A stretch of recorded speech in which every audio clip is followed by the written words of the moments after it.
Our topic is SQL commands. So డిబిఎంఎస్లో మనకి SQL commands అనేవి మనం యూజ్ చేస్తాం. క్వరీస్ అనేవి రాయడానికి మనం ఏం యూజ్ చేస్తాము అని అంటే, ఒక టేబుల్ని క్రియేట్ చేయాలి అని అంటే మనకి కంపల్సరీ కమాండ్స్ అనేవి కావాలి. సో ఎస్క్యూఎల్ కమాండ్స్నే మనం ఇంకా ఏమని అనొచ్చు అని అంటే ఎస్క్యూఎల్ కాంపోనెంట్స్ అని కూడా పిలవచ్చు. ఎస్క్యూఎల్ కాంపోనెంట్స్ అని కానీ లేదా ఎస్క్యూఎల్ సబ్ లాంగ్వేజెస్ అని కానీ, నెక్స్ట్ ఇంకా వచ్చేసి ఎస్క్యూఎల్ స్టేట్మెంట్స్.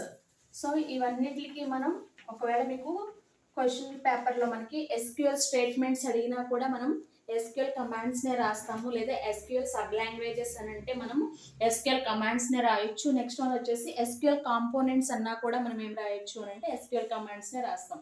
ఓకే, ఫస్ట్ మనకి ఎస్క్యూఎల్ కమాండ్స్లో వచ్చేసి 4 కేటగిరీస్ కింద మనం డివైడ్ చేసాం. సో ఫస్ట్ వన్ వచ్చేసి data definition language, DDL commands అని అంటాం వీటిని. డేటా డెఫినేషన్ లాంగ్వేజ్, వీటినే మనం ఏమంటాము అని అంటే డిడిఎల్ కమాండ్స్ అని చెప్పేసి పిలుస్తాం. సెకండ్ వన్ వచ్చేసి data manipulation language, data manipulation language. So వీటినే మనము డిఎంఎల్ కమాండ్స్ అని చెప్పేసి పిలుస్తాం. నెక్స్ట్ థర్డ్ వన్ వచ్చేసి డేటా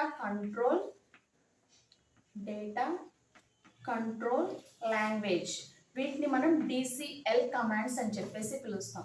నెక్స్ట్ ఫోర్త్ వన్ వచ్చేసి transition control language, transition control language, వీటిని మనం టీసీఎల్ కమాండ్స్ అని చెప్పేసి పిలుస్తాం.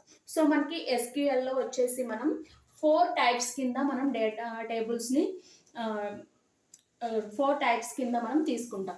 Okay, first one data definition language అంటే ఏంటంటే మనం టేబుల్ని ఎలా క్రియేట్ చేసుకోవాలి, ఏ కాలమ్స్ యూజ్ చేయాలి అని చెప్పేసి మనం కాలమ్స్ని ఎలా డిజైన్ చేసుకోవాలి. ఒక టేబుల్లో వచ్చేసి మనం ఒక టేబుల్ క్రియేట్ చేస్తున్నాము అని అంటే ఫస్ట్ ఆఫ్ ఆల్ మనకి ఏం కావాలి, వాటి యొక్క కాలమ్స్ అనేవి కావాలి, కాలమ్ నేమ్స్. సో ఆ కాలమ్స్ నేమ్స్ని డిజైన్ చేయడానికి మనం ఏం యూజ్ చేస్తామంటే డిడిఎల్ కమాండ్స్ అనేవి యూజ్ చేస్తాం. నెక్స్ట్ వన్ వచ్చేసి డేటా మ్యానిపులేషన్ లాంగ్వేజ్.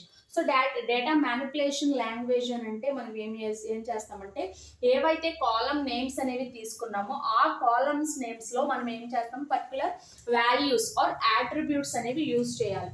సో ఇక్కడ మనం డేటా అనేది ఫిలప్ చేయాలి. సో వాటిని ఏమంటాము అంటే డేటాని ఇన్సర్ట్ చేయడానికి మనము డేటా మ్యానిపులేషన్ లాంగ్వేజెస్ అనేవి యూజ్ చేస్తాం.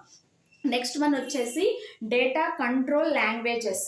సో మనకి డేటా కంట్రోల్ లాంగ్వేజెస్ అనేవి ఏంటి అని అంటే మనకి వచ్చేసి ఏవైతే మనము మనకి ఏవైతే డేటాని స్టోర్ చేసుకుంటామో వాటిలో మనకి ఆ డేటాని మనకి కంట్రోల్ చేయడానికి మనం డిసిఎల్ కమాండ్స్ అనేవి యూజ్ చేస్తాం. Next transition control language. So transition control language అంటే ఏంటి అని అంటే ఏదైతే మనం డేటాని మనం ఇన్సర్ట్ చేసుకున్నామో కాలమ్ నేమ్స్ కానీ లేకపోతే యాట్రిబ్యూట్స్ని కానీ తీసుకుంటున్నామో ఆ డేటాని మొత్తం మనం సేవ్ చేయడానికి లేదా ఆ డేటాని మనం డిలీట్ చేయడానికి కానీ అలా చేయడానికి మనం ట్రాన్సిషన్ కంట్రోల్ లాంగ్వేజెస్ అనేవి యూజ్ చేస్తాము. Okay, so now today we are learning about DDL commands అంటే data definition language commands. So ఈ DDL కమాండ్స్ అంటే ఏంటో తెలుసుకుందాం.